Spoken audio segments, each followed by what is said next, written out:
Demacia marches as one.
¿Qué onda, no hay?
Can change lanes by itself, and while you might think it could be unsafe due to the lack of side view mirrors, it actually has the highest safety rating ever achieved on account of the fact there is currently no way to enter the vehicle.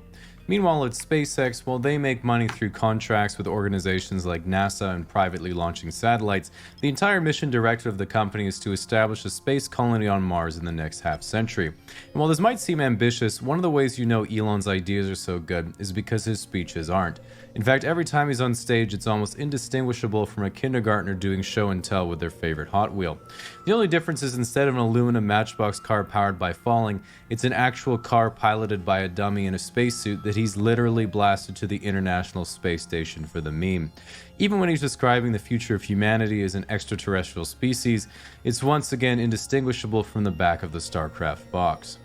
Besides his companies, Elon Musk is just as interesting as a person. He was born in Pretoria near Johannesburg, making him the world's richest African American. At the start of college, he asked himself what were going to be the most important things for humanity in his lifetime, which he decided were the internet, sustainable energy, and space exploration. Then instead of being distracted by girls in college and giving up on his dream like a normal person, he was distracted by girls in college and still did it anyway.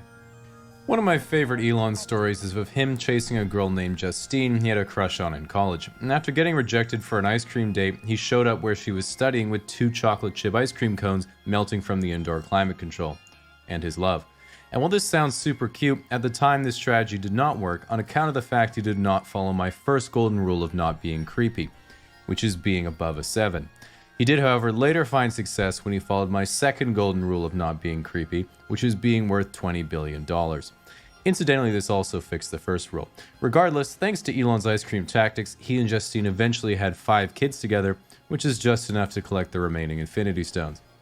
Since the end of the marriage with his first wife, Elon has been in the spotlight for many high-profile relationships, including ones with Tallulah Riley, Amber Heard, and now Grimes, who he met on Twitter. Now, you might be expecting me to explain Elon's taste in women, but the only analogy I can think of is when I listen to my pop playlist, and it accidentally shuffles to Evanescence, and I'm like, yeah, I needed this. In addition to running his companies and sliding into the DMs of synth-pop Canadians, Elon also works a little bit with OpenAI, SolarCity, and owns what he's called the Boring Company that will soon be drilling enormous tunnels underneath Chicago and Los Angeles for what he says will be high-speed transit. But honestly, at this point, he could just be playing IRL Motherlode, because I think we've all decided to just let him do whatever. But what excites and terrifies me the most is his grand plan to bring everything that he's doing together simultaneously. And unlike companies like Apple, who will eventually have an iPhone implanted in your brain, or Google that will literally be your brain, Elon's going for the monopoly on an entire planet. Because think about it like this. SpaceX builds the rockets to take us to Mars and establishes the Mars colonies. The Boring Company builds tunnels to connect them all. SolarCity powers everything with solar panels. Tesla makes the cars that run on the electricity, the AI keeps law and order, and then when it's all ready, Elon takes 50% of the population to Mars at the snap of his fingers. And while I'm sure some people don't like the idea of one company controlling a whole planet, at least when you visit Earth, you'll be able to tell everyone that you're on a trip to Disney World. Now, if you're looking for some kind of protection and privacy from our corporate overlords, you might want to try our sponsor ExpressVPN, because there's a real reason they become so popular. All your information is completely encrypted, so no one can steal your personal information, or more importantly, see your search history. You can even reroute your IP to 94 different countries if you're not having much luck on Tinder locally. To show you how easy it is to use, here's a real-life example. Let's say you're on your computer but have never changed your desktop wallpaper. In just one click, you're now in New York, so your serene wilderness photo is actually novel again.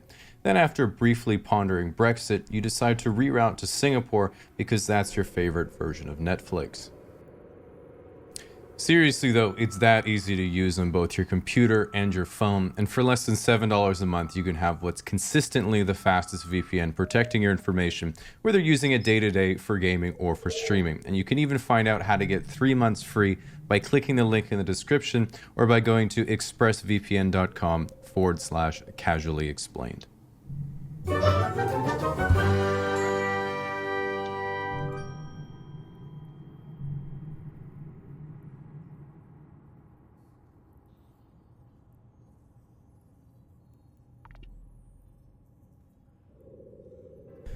While it's pretty common knowledge that certain foods are healthy and others aren't so much, it's pretty rare that you ever get an explanation as to why. And one thing that bothers me quite a bit is when someone says to eat something because it's good for you or it's a superfood. And almost universally, what that really translates to is it grows in nature. Ironically, half the time it only grows in nature because we've selectively bred it over thousands of years to be that way. And when half of our leading sources of nutrition advice are Pinterest recipes, a lot of what we consider common knowledge is actually completely made up. As an example, one of the most common terms you'll see online with regards to healthy food is that something gets rid of toxins in your body, which really doesn't make any sense.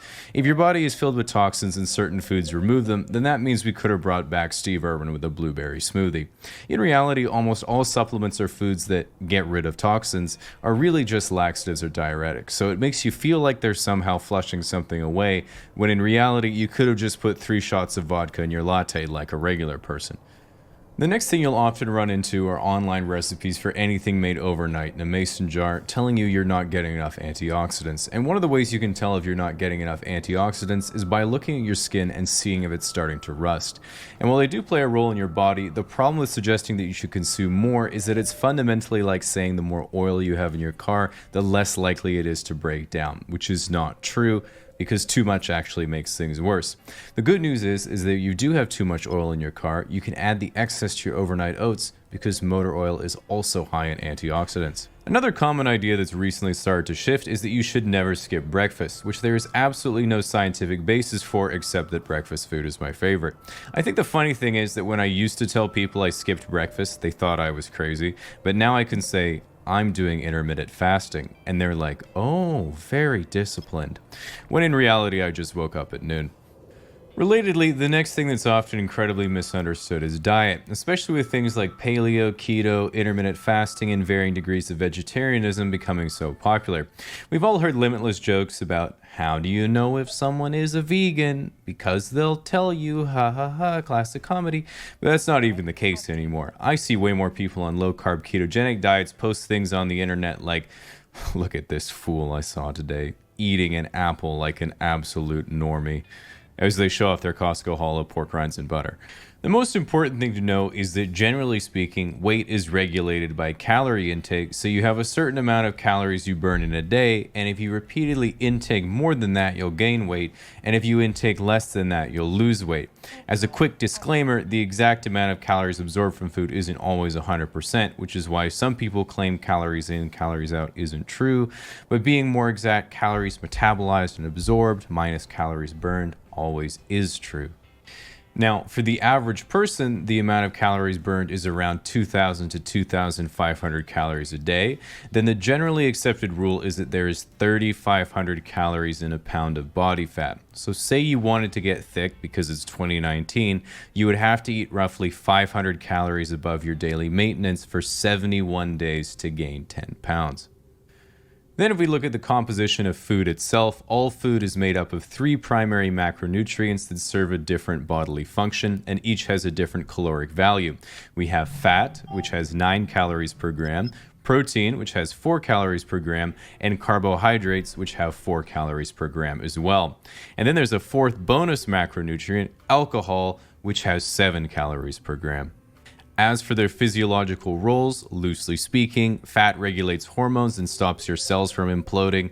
Protein is for bodily function and muscular regeneration. Carbohydrates are primarily for aerobic and anaerobic activity. And then alcohol, which sadly just poisons you. The good news is that because too much alcohol is toxic, if your friend is passed out in the club bathroom, you can flush out the alcohol by popping a blueberry under their tongue, just like a sensu bean.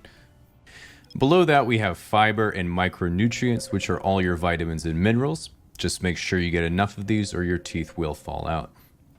Now, with these fundamentals in mind, if we start to take a look at all the popular and successful diets out there nowadays, the fact of the matter is that almost all of them have good points, but they also all have bad points, meaning that you're not an enlightened member of the nutritional Illuminati just because you stopped eating bread. And if we take a look at all the most common diets that cover the full spectrum of plant-based to animal-based, we can see they all have pros and cons. Veganism is sustainable and very nice to the animals, but it's a bit harder to get the right macronutrients, and you constantly have to wonder if your friends don't want you for dinner because of your dietary restrictions or just your personality. Vegetarianism is sustainable and nice to animals, but limited food choices. Paleo diets are good for weight loss, but again, limited food choice. Ketogenic diets, very good for weight loss because it massively regulates blood sugar, which affects cravings and appetite, but it's extremely limiting in terms of food choice. Not very good for anyone doing anaerobic sports because there are no available carbohydrates, but it's actually not bad if you run ultra marathons. So next time you go for a 100-mile run, make sure to bring your pepperoni holster. Carnivorous diets, these ones are a bit weird and they're very unsustainable, but very good for weight loss and autoimmune disorders / arthritis / certain types of depression. And while there have been some pretty miraculous anecdotes, the downside is that it has not been well studied long term, and everyone at the restaurant will think you're a serial killer as you peel the breading off your KFC family bucket. For some reason, the community is also really involved with cryptocurrency, so if anyone was actually the nutritional Illuminati, this would be it. And then finally, the classic if it fits your macros, which means eating whatever you want as long as it fits within a designated calorie limit and matches the amount of protein, fat, and carbohydrates you've allotted.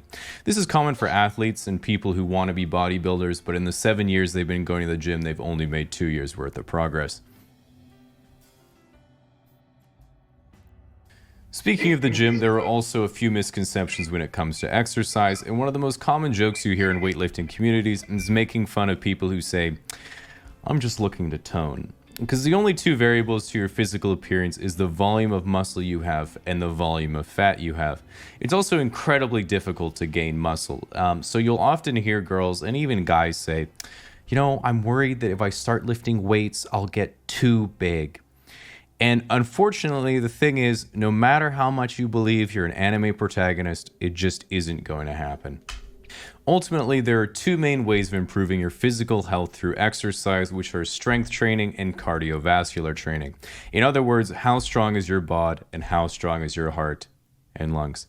And while even 30 minutes to an hour of walking a day is enough to make sure everything keeps working, further training at the gym is not only a good idea, it's a lifestyle where you can lift a heavy thing now so you can be in pain for a while and then lift a slightly heavier thing later, or ski on the elliptical until exhaustion so that once your heart eventually recovers, you'll have more love to give.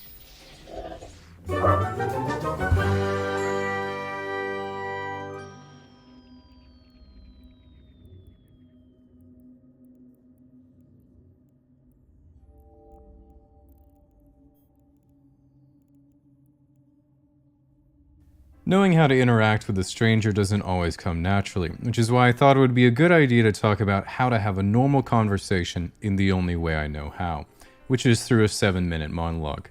Reason being is pretty much whenever I go out in the real world, I say to myself, today is the day that a nice stranger might come up and have a conversation with me, and that's simply not a risk I'm willing to take. But despite my best efforts to look like this guy, I've realized that no matter how much you try to look like someone who just wants to go about their own business, the earbuds in, no eye contact strategy can only take you so far.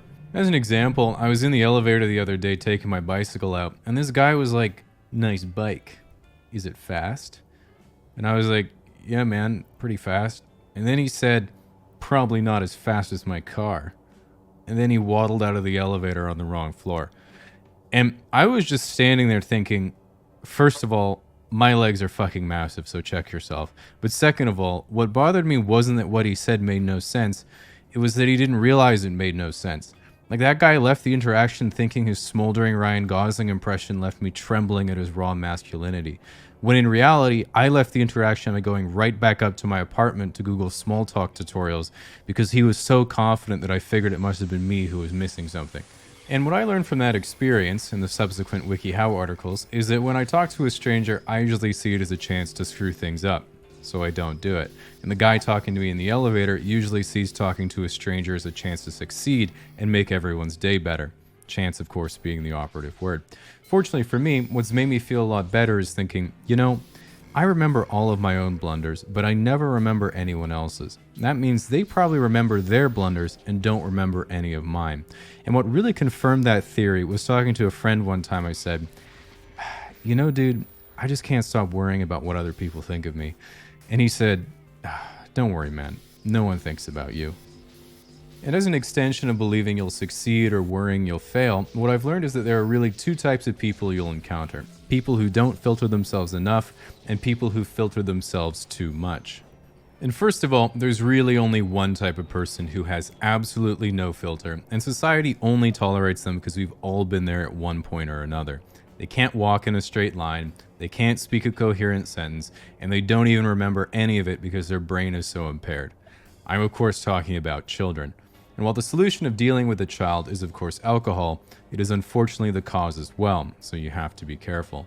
Beyond that, in all other circumstances where someone still has no filter and just says whatever dumb shit comes to their mind no matter what, it's best just to say, thanks for the Twitch Prime, and move on.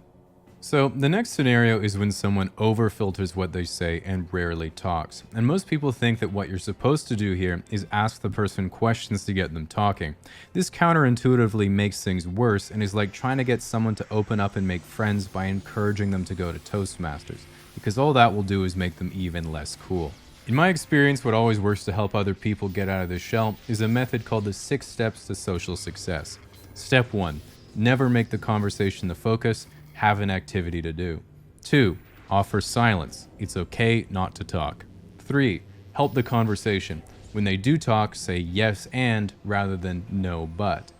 4, offer reassurance. Say things like, that's a really good way of saying it, and I'm having a really good time. 5, move to a new environment. Have a beer and show them that you want to keep hanging out. 6, open up. Test the waters by sharing stories about yourself to get them to start opening up as well. From here, continue to listen and maintain eye contact as you gently rest your hand on their thigh. You might have noticed this is just a WikiHow dating article that I copy-pasted, but then I modified it to work on guys.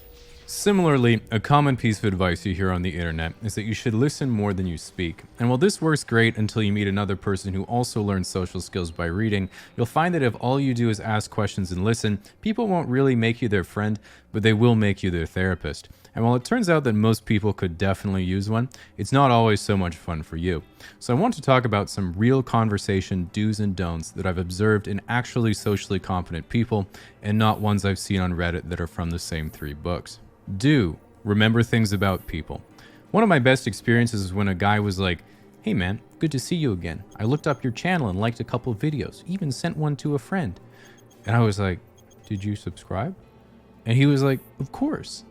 And just thinking about that story makes me feel good. I made it up obviously, but it still gets me through the day. Don't remember too much about people. Despite how much you think it might work, do not go up to your crush and say, I remember when I first saw you across campus, sitting in the cafeteria, the light of your silver necklace reflecting the harsh flicker of the power-saving LEDs beautifully through my 16 times optical zoom. I mean, it's kind of hot. Do have strong opinions. Don't share them at the wrong time. This is difficult because being indifferent is super boring, but sharing your strong opinions is definitely risky. A great example is my mom, actually. I'll be like, hey Jan, how's your Airbnb going? And she'll be like, not good, Jamie. Guess where my guests for the next 3 days are from. And I'll be like, where? And she'll be like, South Korea. And I'll say, what's wrong with that? I love StarCraft. And she'll say, they don't even speak English, Jamie. It disgusts me.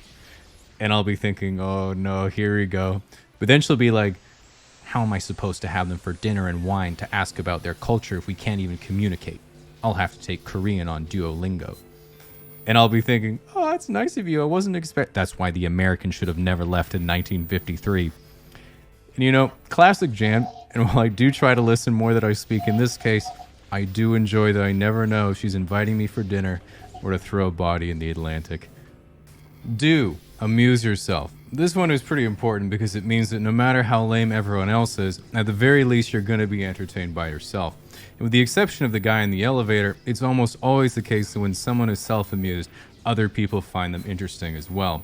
Take kids as an example. They're off in their own little world, minding their own business as the adults talk. But then when you look over and see one of them trying to figure out which Lego block tastes the best, you can't help but be amused yourself and think, poor thing must have been vaccinated.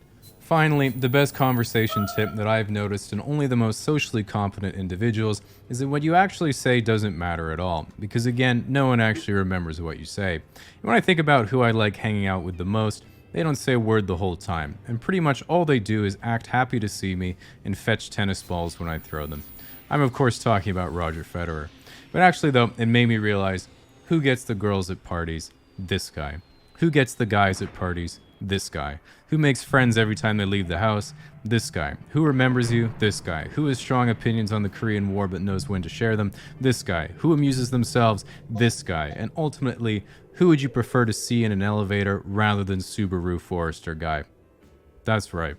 Pretty much anyone.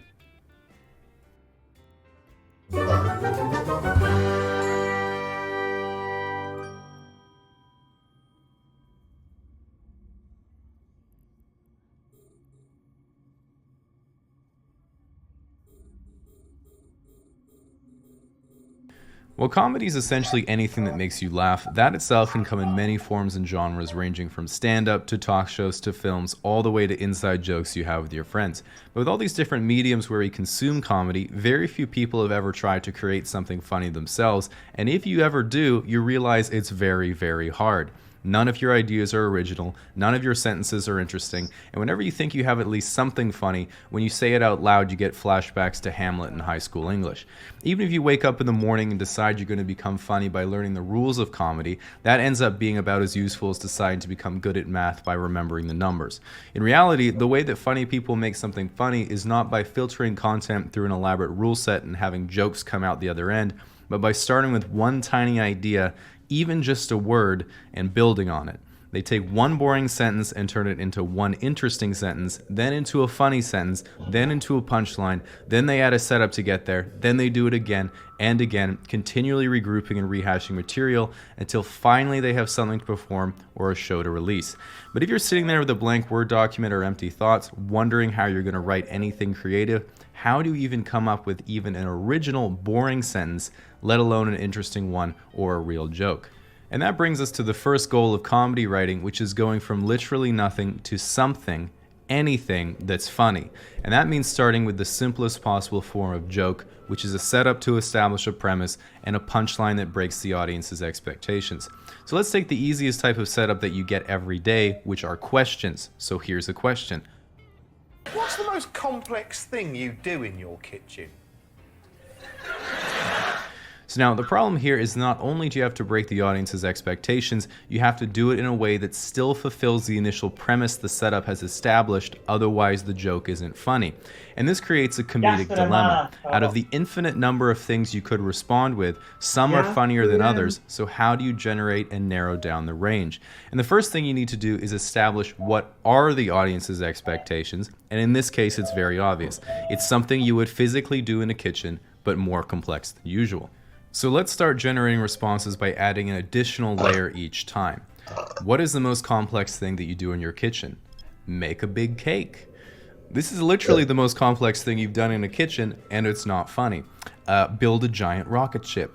This might be the most complex thing you can think of done in a kitchen. Again, not funny. What is the most complex thing that you do in your kitchen? Make microwave noodles. This breaks the audience's expectation of complex. It's not that funny, but it is interesting. Argue with my wife. This breaks the audience's expectation of what is usually done in a kitchen. It's not that funny, but it's interesting. What is the most complex thing that you do in your kitchen? Sometimes I ask myself if a half carton of eggs is considered a meal. This breaks the audience's expectations that what you were doing was physical and their expectation of complex, and it's sort of funny. So then what if you broke the expectation of complex, the expectation of physically doing something, and the expectation of what is usually done in a kitchen? I think kind of sort of cream units. Have you been a kitchen salesman long, sir? What's the most complex thing you do in your kitchen? I think worry about death.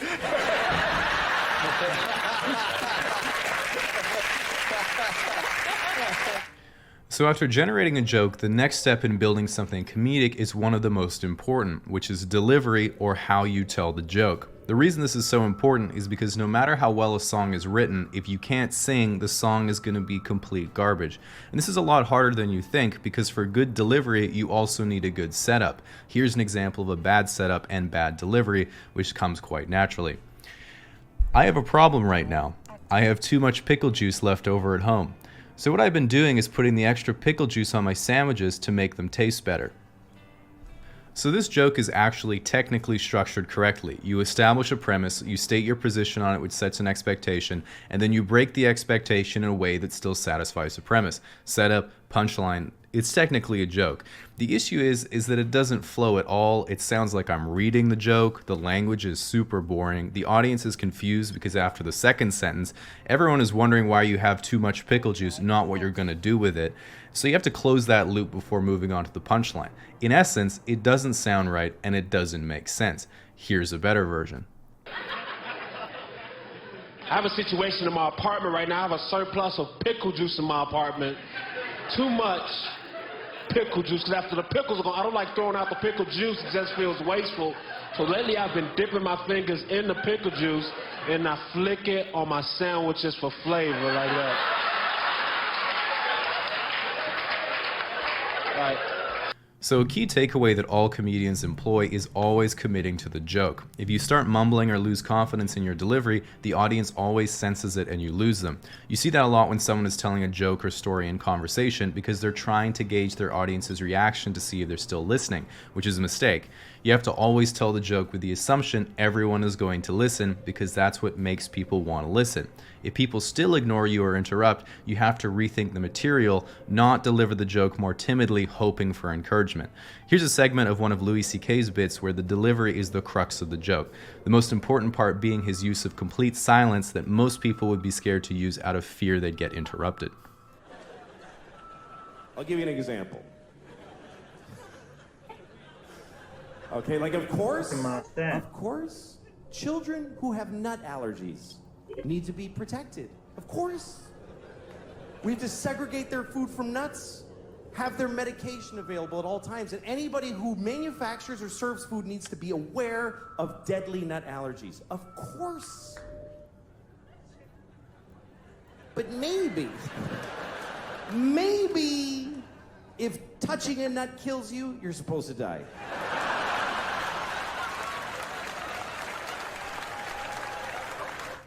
Of all people, you'd think you know the damage you can inflict from a misplaced nut.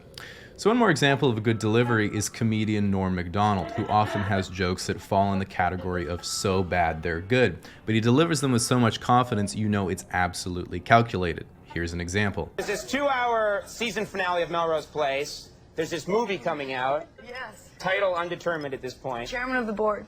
Oh, all right. Do something with that, you freak. I bet the board is spelled B-O-R-E-D.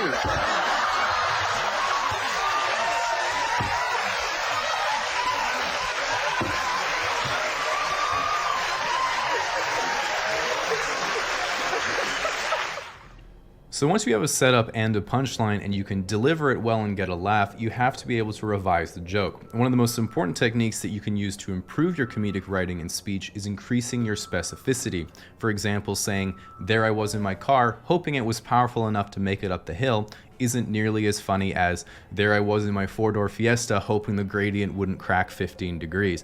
Or saying, "That's the saddest thing I've ever seen," is not nearly as funny as "Sadder than a club-thumbed girl who loves pistachios." A little bit niche there, but you get the idea. For another example, if someone asks if I love football, I could say, "Yeah, one of the higher-ups in the NFL could kick a kid with his shoes on and I'd still watch the game on the weekend." Which isn't very funny, it's actually kind of mean, but when you're a lot more specific... What they would have to do to get me to stop watching. You know, Because like, you love football. You watch football. The commissioner could literally punt a baby across his office with his wingtips on. I'm still going to watch on Sunday.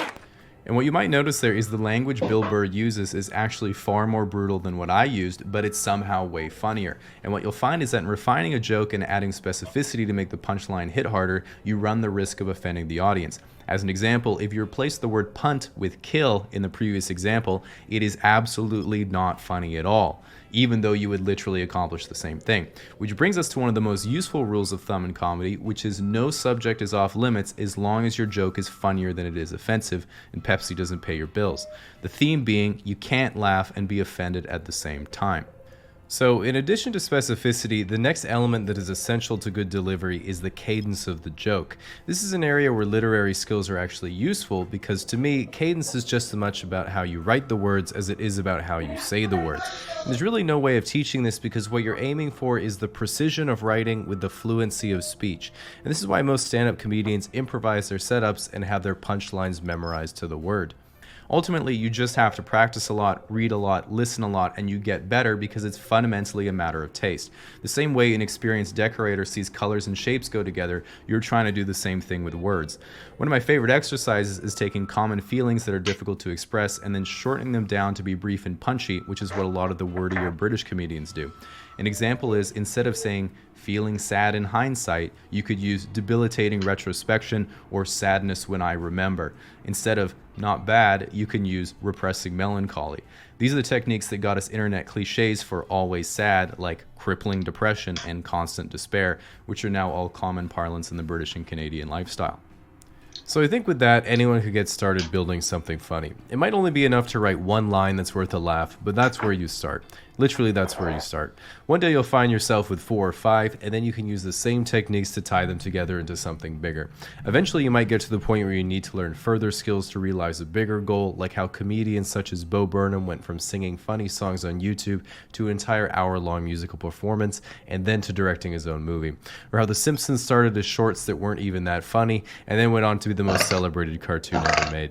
And really, for myself, the thing that I love the most about comedy compared to most visual or literary arts is that you can't fake it. You can write bad fiction, make uninteresting paintings, or take cliche photos. Because art is subjective, you can shelter your ego from criticism and even think you're profound because no one could or cares to prove you wrong. But when it comes to comedy, if you're not good, no one laughs. No one has a good time. No one says, well, at least I think you're talented. And you realize it's not the world that doesn't get it, it's you. And what I think the pursuit of being funny does best is show that it isn't about giving up or trying again, it's about giving up or getting better.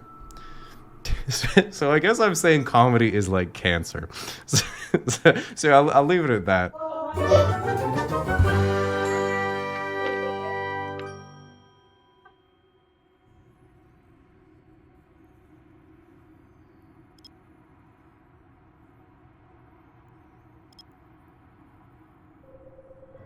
Do you want to rule? Do you see the problems in your country and know how to fix them? If only you had the power to do so. Well, you've come to the right place. But before we begin this lesson in political power, ask yourself, why don't rulers see as clearly as you, instead acting in such selfish, self-destructive, short-sighted ways? Are they stupid, these most powerful people in the world, or is it something else? The throne looks omnipotent from afar, but it is not as it seems. Take the throne to act, and the throne acts upon you. Accept that, or turn back now before we discuss the rules for rulers.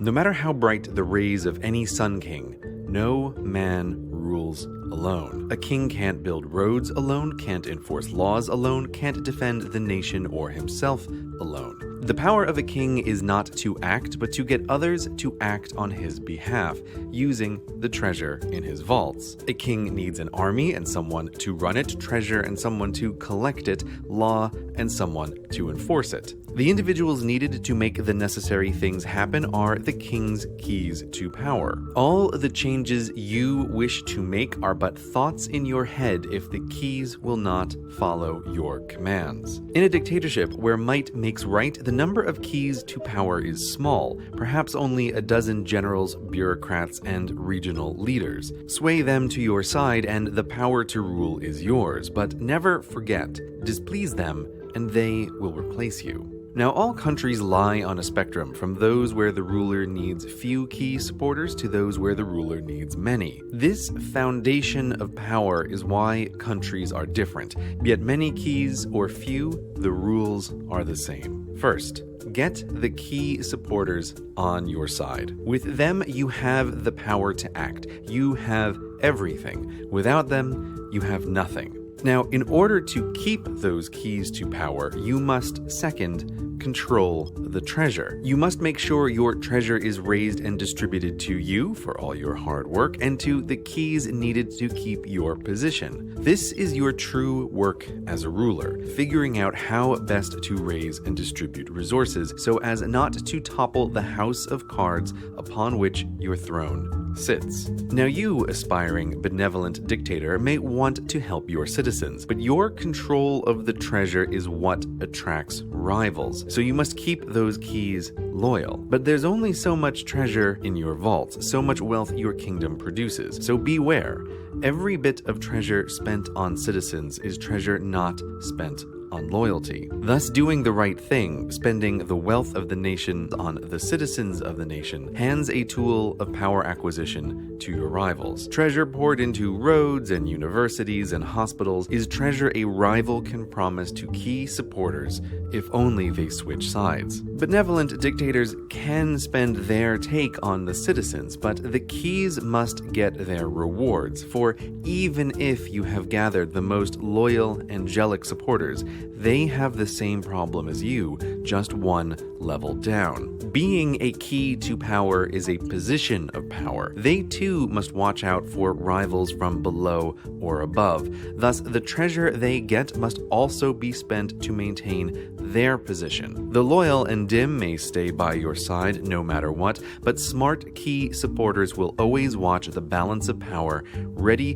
to change allegiance if you look to be the loser in a shifting web of alliances. In countries where the keys are few, the rewards are great, and when violence rules, the most ruthless are attracted, and angels that build good works will lose to devils that don't. So buy all the loyalty you can, because loyalty in dictatorial organizations of all kinds is everything. For the ruler, anyway. Thus, the dictatorship exposed, a king who needs his court to raise the treasure to keep the court loyal and keep raising the treasure. This is the self-sustaining core of power. All outside is secondary. Now, a king with many key supporters has real problems. Not just their expense, but also their competing needs and rivalries are difficult to balance. The more complicated the social and financial web between them all, the more able a rival is to sway a critical mass. The more key supporters a ruler has on average, the shorter their reign. Which brings us to the third rule for rulers: minimize key supporters. If a key in your court becomes unnecessary, his skills no longer required, you must kick him out. After a successful coup, the new dictator will purge some of those who helped him come to power while working with the underlings of the previous dictator, which from the outside seems a terrible idea. Why abandon your fellow revolutionaries? Are the old dictator's supporters not a danger? But the keys necessary to gain power are not the same as those needed to keep it. Having someone on the payroll who was vital in the past but useless now is the same as spending money on the citizens. Treasure wasted on the irrelevant. And by definition, a dictator that pulls off a coup has promised greater treasure to those switching sides. The size of the vault has not changed, so the treasure must be split among fewer. A dictator that sways the right keys, takes control of the treasure, cuts unnecessary spending, kills unnecessary keys, will have a long and successful career.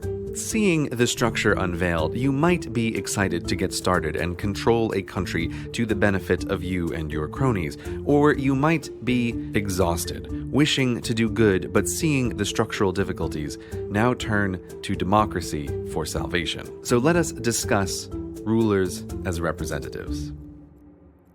You again might have grand dreams of the utopia you wish to build, but no man rules alone, and never more so than in democracy. Presidents and prime ministers must negotiate with their senates and parliaments and vice versa, and they all have their own key supporters to manage. In a well-designed democracy, power is fractured among many and is taken not with force, but with words, meaning you must get thousands or millions of citizens to, if not like you on election day, at least like you better than the alternative. With so many voters and such fractured power, it's impossible to, as a dictator would, follow these rules and buy loyalty. Or is it? Of course not. Don't think of citizens as in.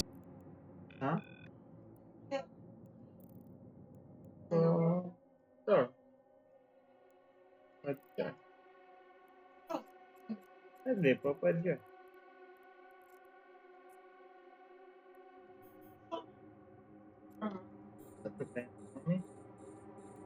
What can we do?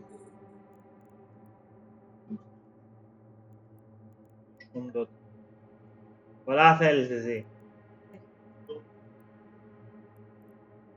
Yasumana, I love you, Yasumana, my mother.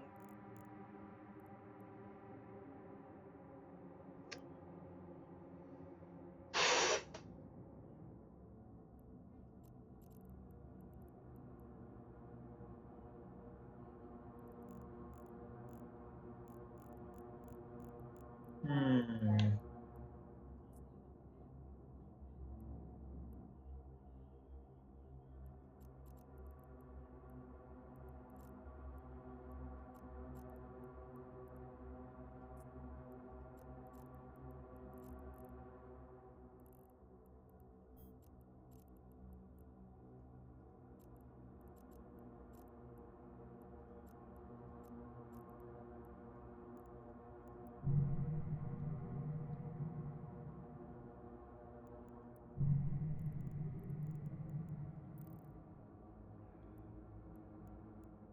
Like Yasuremana. Efkaristo. I don't. Okay, push the start, yeah, might be.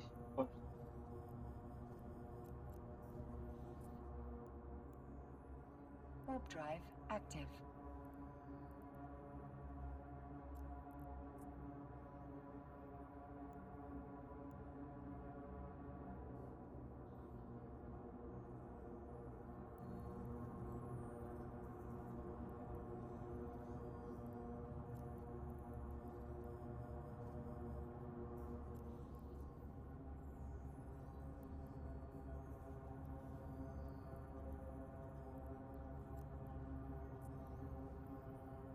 Warp drive active.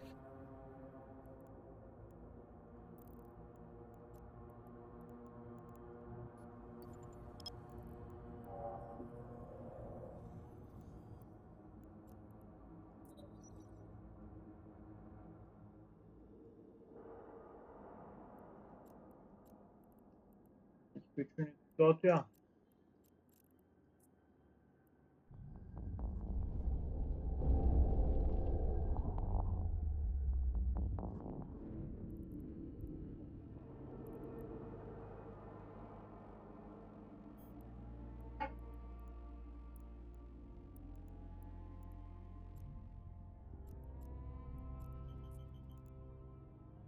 Warp drive active.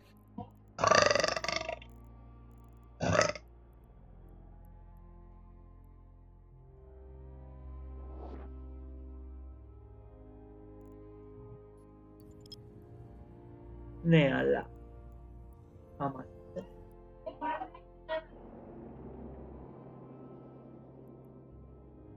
Docking permission requested. Docking request accepted.